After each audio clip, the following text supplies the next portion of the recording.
म्हाळसा, राज्यसभेसाठी निघायचं का? हो. आज काय होणार आहे आख्यानात? ते तिथे गेल्यावर तुला कळेलच. हो, पण तुमच्याकडून ऐकायला आवडलं असतं मला. आज आख्यानात शिवलोकाचे दर्शन होईल. तुझ्यासाठी आणि बानूसाठी तो एक वेगळा अनुभव असेल. तुम्ही मला मानस सरोवराचे आणि कैलासाचे दर्शन घडवले आहे. मला ते परिचयाचे आहे. तुला जे दर्शन घडवले त्याही पेक्षा कैलास अजून खूप काही आहे. तू त्याला जितका समजून घेशील त्याही पेक्षा तो अधिक असेल. तुम्हा दोघींचंही कैलासाशी नातं आहे. त्यामुळे त्याचे वर्णन ऐकताना तुम्हाला ते सहन व्हायला हवं. मला सहन न होण्याचा प्रश्नच येत नाही. साधना, शुचिर्भूतता, एकनिष्ठता याने मी स्वतःला त्या पदापर्यंत नक्कीच पोहोचवले आहे. आणि तुम्ही माझे पती म्हणून नाही, पण गुरु म्हणून हे मान्य कराल ना? म्हाळसा, मला तुझ्या क्षमतेविषयी काहीच शंका नाही, पण त्या बानूची काळजी वाटत असेल ना तुम्हाला? तिचं काय होईल? तिला हे सगळं सहन होईल का? पण या आख्यानाचा प्रपंच मांडला म्हटल्यावर ओघाने हे सगळं आलंच. पुढे काय होणार ह्याविषयी बोलण्यापेक्षा आपण राज्यसभेत जाऊया. येताय ना सोबत?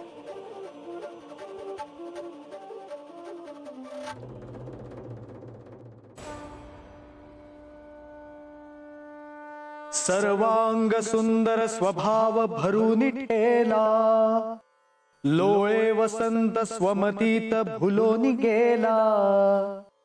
जो नित्स मुक्त अज अद्वैतया आलेपा, मी शुद्ध भाव करी चंदन गंध लेपा. सदानंदाचो येळकोट येळकोट येळकोट येळकोट. मल्हारी चरित्र कथन करत असताना श्री मल्हारी मार्तंड मार्तंड भैरव अवतार धारण करण्याआधी काय काय घडत होते ते आतापर्यंत आपण पाहत होतो. मणिमल्लांनी सप्तर्षींच्या यज्ञाचा विध्वंस केल्यानंतर, त्याची विटंबना केल्यानंतर सप्तर्षी इंद्रदेवांकडे गेले. परंतु देवेंद्र मणिमल्लांना आव्हान देऊ शकले नाहीत. त्यानंतर सहाय्य मागण्यासाठी सप्तर्षी विष्णू लोकात गेले. केवळ स्वतःसाठी नाही तर या साऱ्या सृष्टीचे कल्याण व्हावे यासाठी मणिमल्लाचा विनाश करा अशी प्रार्थना त्यांनी श्री विष्णूंकडे केली. परंतु मणिमल्लाचा अंत हा आपल्या हातून नसून तो श्री महादेवांच्या हातून होणार आहे हे श्री विष्णूंना ठाऊक होतं. आणि म्हणून श्री विष्णू सप्तर्षींना घेऊन शिवलोकी निघाले. नारायण नारायण. आज या आख्यानाच्या निमित्ताने आपण कैलासात शिवसभेत जाणार आहोत. हे तेच स्थान आहे ज्याच्याशी श्री म्हाळसा देवी आणि बानूचा ऋणानुबंध आहे.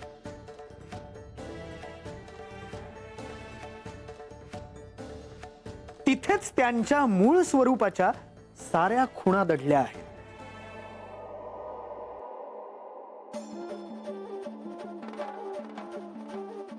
आज मला समजून घ्यायचे आहे की त्या शिवसभेत मी कुठे होते ते. आज मला शिवसभा काय होती हे कळणार आहे, जिथं माझं देव राहत्यात. ती जागा कशी असेल? नारायण नारायण. तर श्री विष्णू सप्तर्षींना घेऊन शिवभेटीसाठी कैलासाच्या दिशेने निघाले.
हे प्रभू, हे माते, आपण कैलासात विमानमार्गाने जाऊ शकत असताना सुद्धा आमच्या सोबत पायी येण्याचे कष्ट का घेता? ऋषीवर, जर मी तुम्हाला थेट कैलासात घेऊन गेलो असतो तर ह्या मार्गाचं सौंदर्य तुमच्या ध्यानात आलं नसतं. तसेच ह्या मार्गाने कैलासात जाण्याचे पुण्य तुमच्या पदरी पडावे हा देखील हेतू होता. हे माधवा, हे माते, आम्ही धन्य झालो आहोत.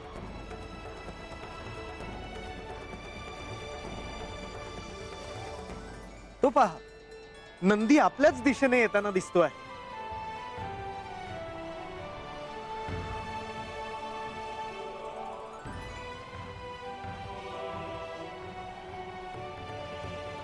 हे प्रभो, हे माते, हे मुनिवर आणि पुण्यवान ऋषींनो, प्रणाम. या कैलासाच्या परिसरात तुमचे स्वागत आहे. नंदी, आम्ही येत आहोत हे तुला कसे कळले? ते मला नाही, पार्वती देवींना कळले आणि त्यांनी मला तुमच्या स्वागतासाठी पाठवले. यावे.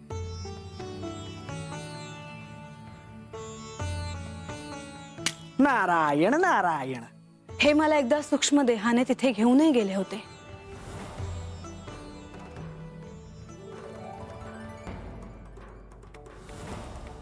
आणि मानस सरोवराचे दर्शनही घडवले.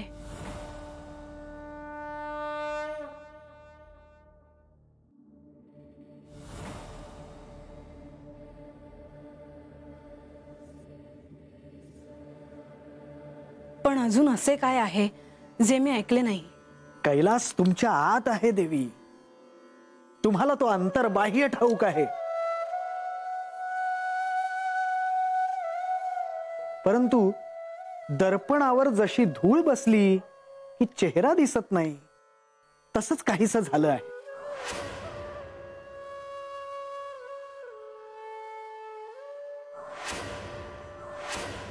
ती धूळ बाजूला केली की तुम्हाला अगदी सगळं स्वच्छ दिसू लागेल. याचा अर्थ तुम्ही सांगणार नाही? मी सांगतो. कैलासात मी तुला या ब्रह्मांडाची अनेक सत्य उकलून दाखवली होती. तिथे मी तुझ्याकडून अनेक तंत्र साधना करून घेतल्या होत्या. तू माझी शिष्या होतीस आणि मी तुझा गुरु.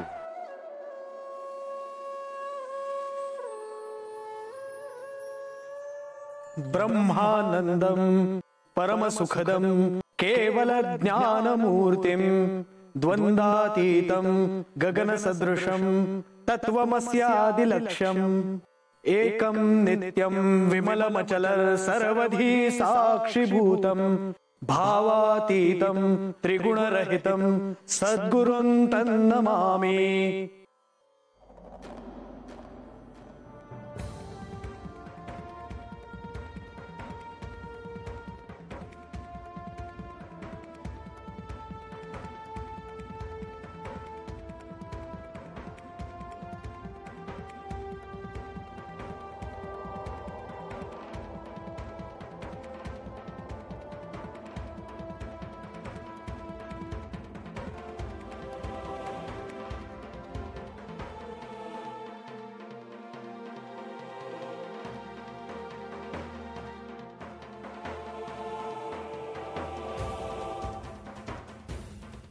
हेच ते मानस सरोवर.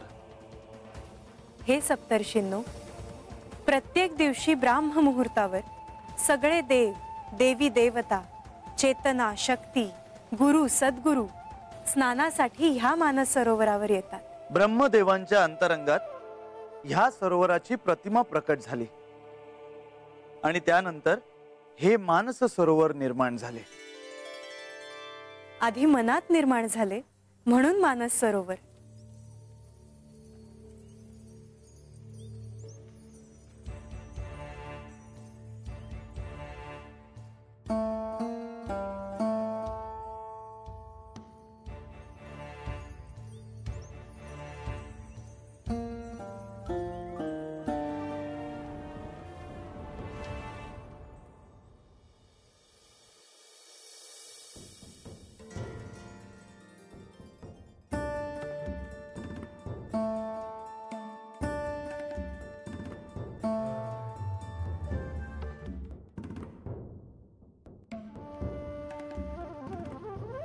या शांत सरोवराचे दर्शन झाले आणि सर्व दुःखांचे विस्मरण झाले. सर्व क्लेश संपले.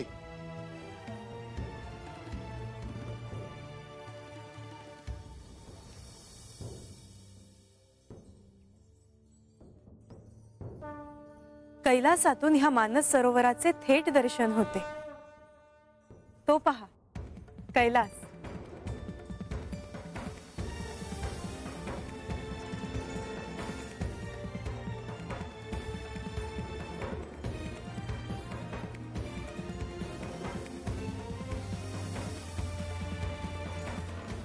कैलासाचा मार्ग दुर्गम, पण ज्याच्या मुखी शिवनाम त्याच्यासाठी तो अतिसुगम. पहिला मार्ग पायी जाण्याचा, दुसरा मार्ग सिद्धी बलाने योग मार्गाने जाण्याचा आणि तिसरा मार्ग विमानारूढ होऊन जाण्याचा. पण माझे आराध्य सप्तर्षींना कैलास कळावा दिसावा यासाठी पायीच चालले होते. सत्य लोकाचल पर्वतावर श्री ब्रह्मदेव राहतात. त्यापासून 13 सहस्र योजने श्री विष्णूंचा वैकुंठाचल पर्वत आणि वैकुंठाचल पर्वतापासून 17 सहस्र योजने कैलास पर्वत.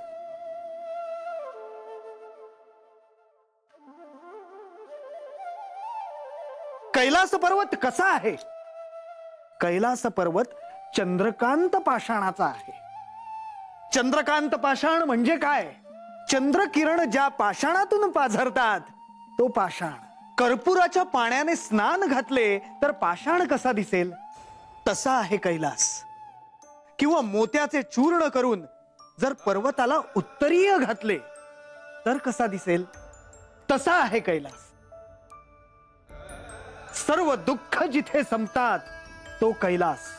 गतजन्मातल्या कर्मांचा हिशोब जिथे संपतो तो कैलास. परमभाग्य जिथे जन्माला येते तो कैलास.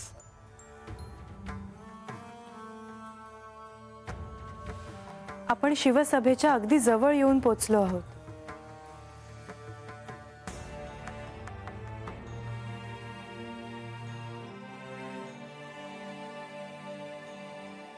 हा जयनंदी आणि हा त्याचा सहाय्यक गण. मी आपल्याला शिवसभेत घेऊन जाण्यासाठी आलो आहे.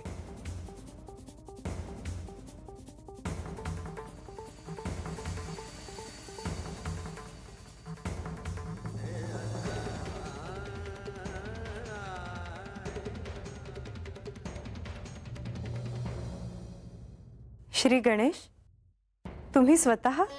तुम्ही येत आहात ते कळले. तुमचे या कैलासात स्वागत आहे. ब्रह्मांडामध्ये आद्य पूजेचा मान आपल्याला आहे श्री गणेश. म्हणून प्रथम मी आपल्याला साकडं घालतो आहे. सृष्टीवरचे संकट श्री महादेवांनी दूर करावे, आमचे कार्य सफल करावे श्री गणेश. तथास्तु. प्रत्यक्ष श्री गणपतींनी ह्या कार्याला आशीर्वाद दिले आहेत. हे कार्य निर्विघ्नपणे संपन्न होणार.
शंकरा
सगळी शिवसभा श्री महादेव प्रकट होण्याची आतुरतेने वाट पाहत होती.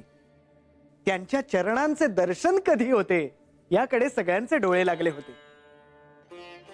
श्री महादेवांचे चरण कसे आहेत ते तुम्हाला सांगतो.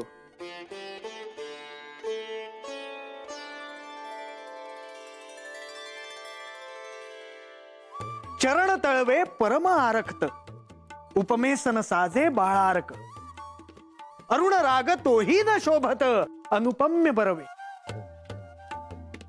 एखाद्या लहान बालकाचे पाय जसे कोमल असतात, सूर्योदयाला सूर्याचा जसा तांबूस रंग असतो, तसे श्री महादेवांचे चरण आहेत. ध्वज वज्रांकुश ऊर्ध्व रेषा, पद्मचिन्हे असती विशेष. पायावर कशाच्या खुणा आहेत? ध्वज, वज्रांकुश आणि पद्म.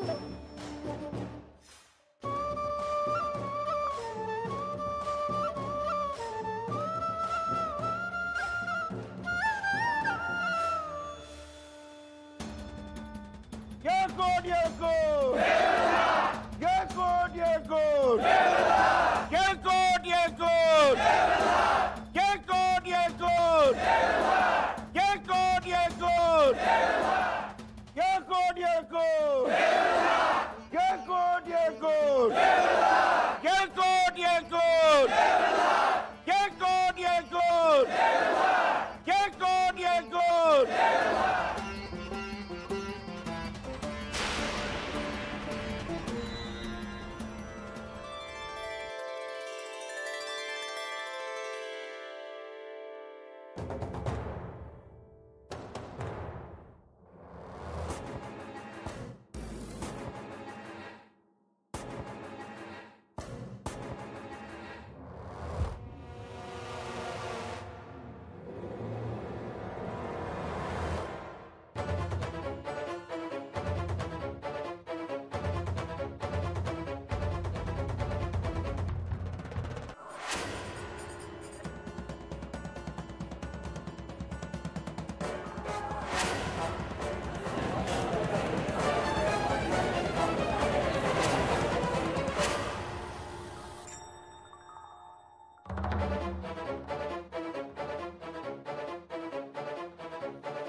येळकोट येळकोट येळकोट येळकोट सदानंदाचा येळकोट येळकोट येळकोट येळकोट सदानंदाचा येळकोट येळकोट येळकोट येळकोट सदानंदाचा येळकोट येळकोट येळकोट येळकोट सदानंदाचा येळकोट येळकोट येळकोट येळकोट सदानंदाचा येळकोट येळकोट येळकोट येळकोट सदानंदाचा येळकोट येळकोट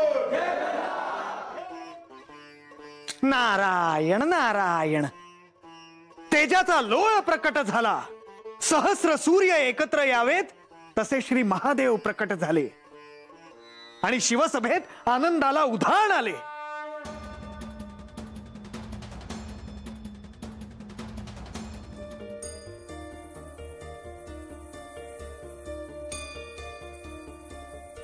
आज श्री विष्णू, श्री महालक्ष्मी आणि नारद मुनी प्रत्यक्ष कैलासात आला आहात. निश्चित काहीतरी महत्वाचे कार्य असणार. तुमचे स्वागत आहे. हे श्री महादेव, आज मी तुमच्या समोर पुण्यवान अशा ह्या सप्तऋषींना घेऊन आलो आहे. हे धर्मपुत्र मणिचूल पर्वताच्या कुशीत तपसाधना करत होते, परंतु दैत्यांनी त्यांच्यावर अन्याय केला आहे.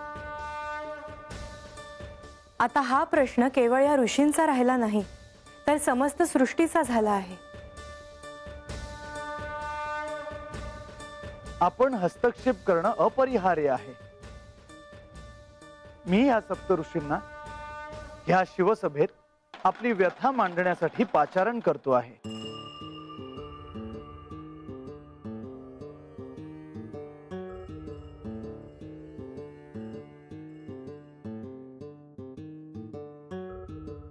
जय जय देवादिदेवा, जय उमा धवा, जटाजूट गंगा धवा, जय जय त्रिपुर विध्वंसक महेशा, जय जय ज्ञान संपन्न नागभूषण सुहास्य वदना. आपण जगाचे नाथ आहात, भक्तवत्सल आहात, मग आमच्यावर तुमची कृपा का नाही? हे सप्तऋषींनो, चिंता नसावी. मला सांगा, तुम्हाला कोणी दुःख दिले? मणी आणि मल्ल या दोघा बंधूंनी ब्रह्मदेवांकडून कठोर तपश्चर्या करून वरदान मागितले आणि अधर्माचे राज्य आणले. त्यांनी सगळीकडे अन्याय, अत्याचार, विध्वंस चालवला आहे. गोमाता, ऋषी, वधू यांना भ्रष्ट करणे नित्याचे झाले आहे. इंद्राने त्यांच्या समोर प्रत्यक्ष शरणागती पत्करली आहे. शंभो, यमाने त्याच्या सत्तेचा दांडा फेकून दिला. कुबेर त्याचे संपूर्ण धन घेऊन उभा राहिला. आता आम्ही कुणाकडे पाहायचे देवा? तुमचे नावही घेता येऊ नये आणि कुणीच काही करू नये असे का? हे माते, तुझी लेकर दुःखी असताना तू आमच्यावर अशी रुष्ट का?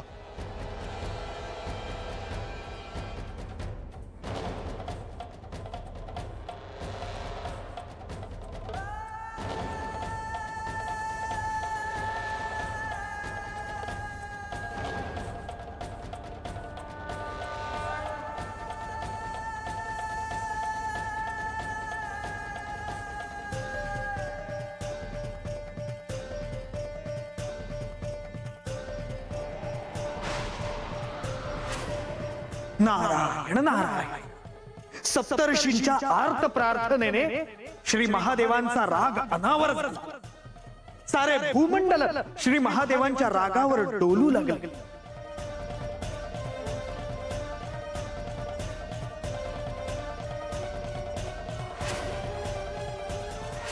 धरणीकंप होऊ लागला. समुद्राच्या लाटा उसळू लागल्या. सगळीकडे वेगाने वारा वाहू लागला. आकाशात विजा कडकडू लागल्या. आपल्या प्रिय भक्तांची अशी अवहेलना पाहून सांब सदाशिवांचे रौद्र रूप दिसू लागले.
हे महारुद्रा, शांत व्हा.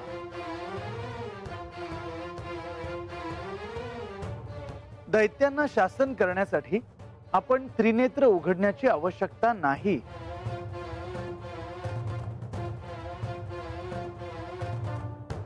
शांत व्हा देवा. देवी, शांत व्हा.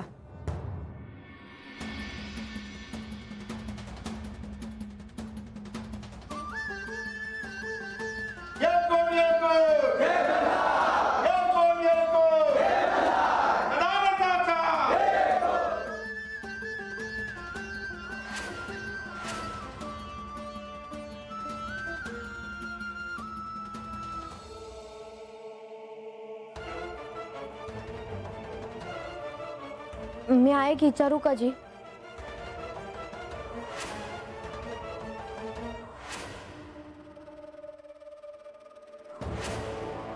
विचार बनू. देव असताना त्या राक्षसासनी कुणी बी का नाही थांबवलं?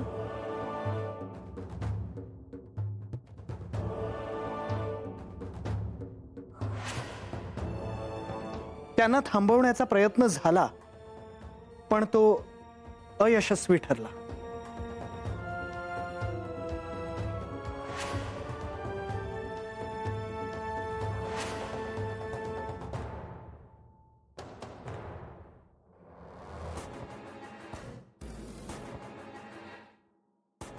दैत्य कुळाला अहंकाराचा जणू शापच मिळाला आहे.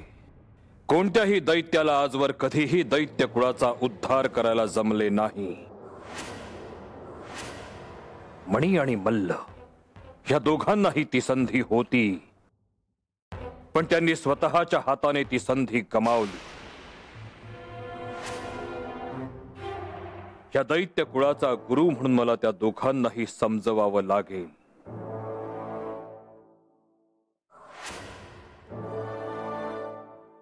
बंधू, सर्वजण आलेत.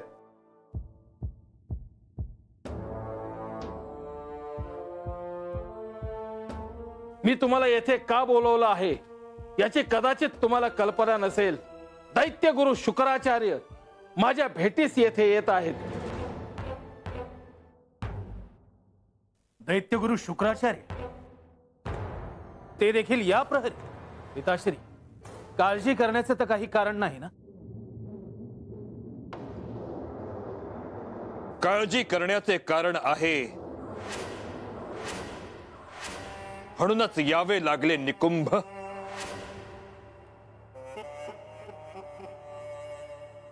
मल्लासुराच्या या नगरीत आपले स्वागत आहे. आचार्य, आज नेहमीप्रमाणे आपण मला आशीर्वाद दिला नाहीत. मल्लासुरा, मी तुला काय आशीर्वाद देणार?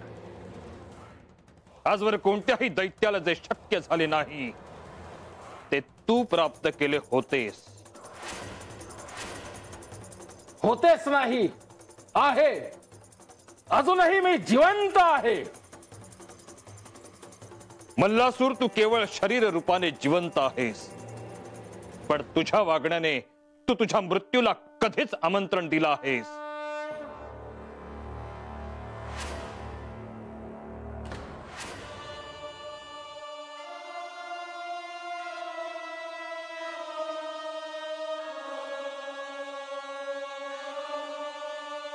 आचार्य, आपण दैत्य गुरु आहात.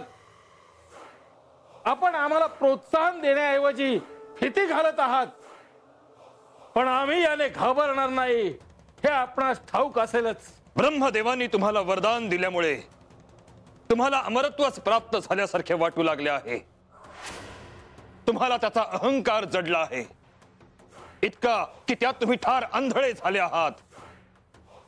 ज्या प्रकारे तुम्ही समस्त सृष्टीस वेठीस धरले आहे ते पाहता लवकरच तुम्हाला मृत्यू येणार हे ध्यानात ठेवा. आम्हाला मृत्यूचे भय नाही आणि आम्हाला मृत्यू देण्याचे सामर्थ्य कोणातही नाही. विनाशकाले विपरीत बुद्धी. तुम्ही खरंच इतके आंधळे झालेले आहात की तुम्हाला काहीच दिसेनासं झालेलं आहे.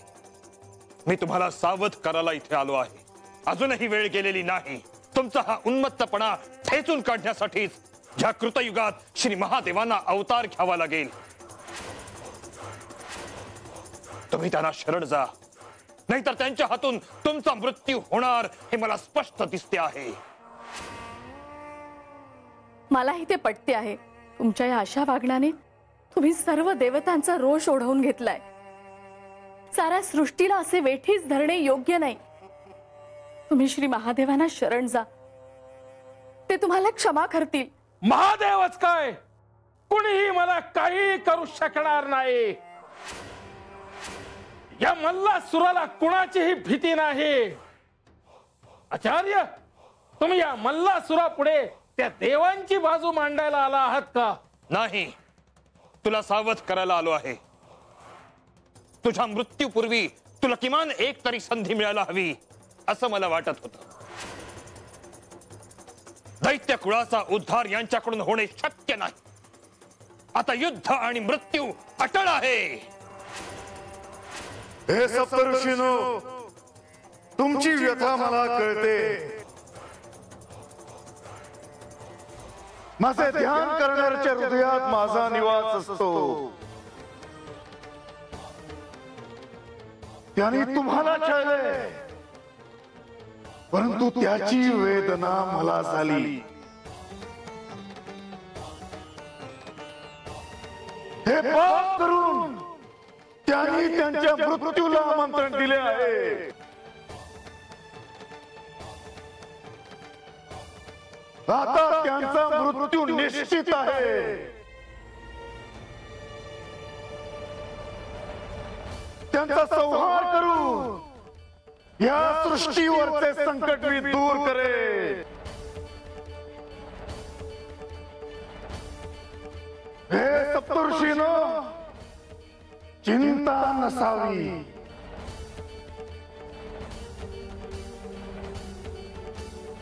कृतयुगाचा आरंभ झाला आहे.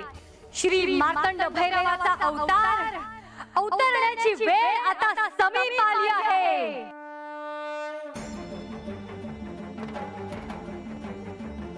या युद्धात शिवासोबत शक्ती रूपाने मी दैत्यांचा संहार करेन.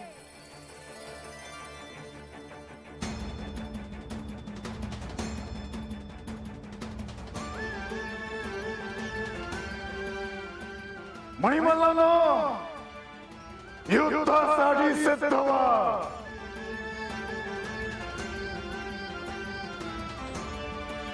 हे गणेश, वीरभद्र, इंद्र, कार्तिकेय, या युद्धाची मी घोषणा करतो आहे. तेव्हा सिद्ध व्हा.